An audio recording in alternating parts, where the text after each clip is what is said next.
Assalamualaikum warahmatullahi wabarakatuh. Nama aku Yasir. Hari ni aku nak bagi tahu korang sesuatu. Kalau korang naik kenderaan umum macam contoh teksi macam tu, and korang duduk bahagian belakang, pastikan korang tengok bahagian child lock dia tu. Untuk siapa yang tak tahu lagi apa itu child lock, okey, mari aku tunjuk. Pintu kiri dan kanan dekat bahagian belakang kereta ni, dia ada yang nama dia child lock.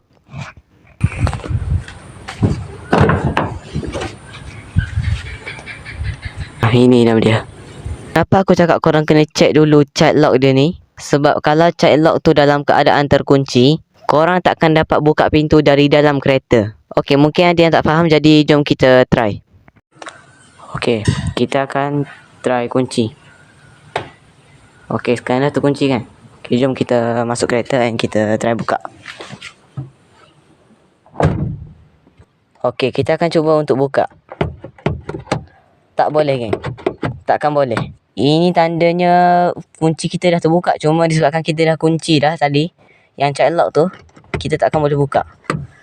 Macam dekat sini kan kita tak kunci kan. Dia dah merah macam ni, jadi kita buka. Tak boleh macam-macam bentuk pun. Kita try buat macam ni, tak boleh buka juga.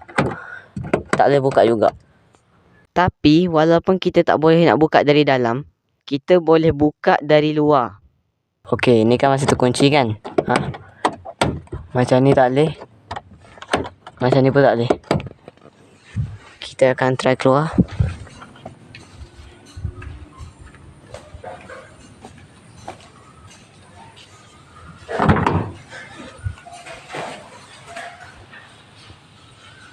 Masih terkunci. Ini sangat bahaya sebab contoh kalau korang naik macam teksi macam tu kan, ataupun Grab, korang tu masuk kereta, lepas tu korang tak check bahagian child lock tu.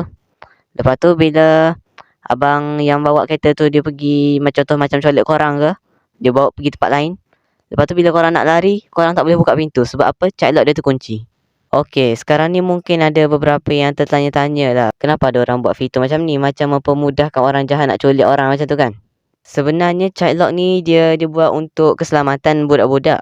Sebab tu nama dia child lock. Child tu kan kanak-kanak, lepas tu lock tu kunci. Jadi kalau child lock, kunci kanak-kanak. Okey, biar aku jelaskan. Kan biasanya kan kalau mak ayah kan nak bawa anak-anak dia naik kereta kan, dia letak kat bahagian belakang kan. Lepas tu nama pun kanak-kanak, budak-budak macam tu kadang-kadang boring lah dalam kereta. Main buka tutup tingkap, tapi itu okey lagi. Kalau dia main buka tutup pintu, lepas tu kita lupa nak kunci pintu, jadi hal. Lepas tu kunci je lah pintu ni kan. Nama pun budak, dia main tekan-tekan macam tu, mana tahu dia tiba-tiba terbuka kunci kereta ni ke, lepas tu dia buka pintu, fly. Sebab tu lah child lock ni dia buat, sebab untuk elak kemalangan macam tu lah. Tak kira lah kalau pintu tu terkunci ke ataupun tak terkunci ke, tapi kalau child lock dia terkunci, memang takkan boleh buka. Lepas tu bila nak buka pintu ni, biar suruh mak ayah lah keluar dari kereta, lepas tu buka dari luar. Dan satu info lagi, child lock ni dia ada dekat bahagian belakang je tau. Macam aku cakap tadi tu, sebelum aku tunjuk child lock ni kan, aku ada cakap bahagian belakang kan. Ni bahagian belakang ni. Sebab apa? Bahagian depan kan biasanya orang dewasa je yang duduk kan. Jadi dia orang dapat berfikir lah. Jadi tak perlulah child lock ni.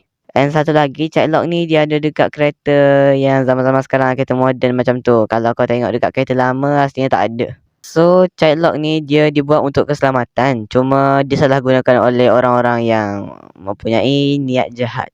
By the way, baru-baru ni aku ada pergi Terengganu, korang boleh tengok. Itu saja video aku untuk hari ni. Jangan lupa tinggalkan jejak korang dekat video ni. Dan wassalamualaikum warahmatullahi wabarakatuh.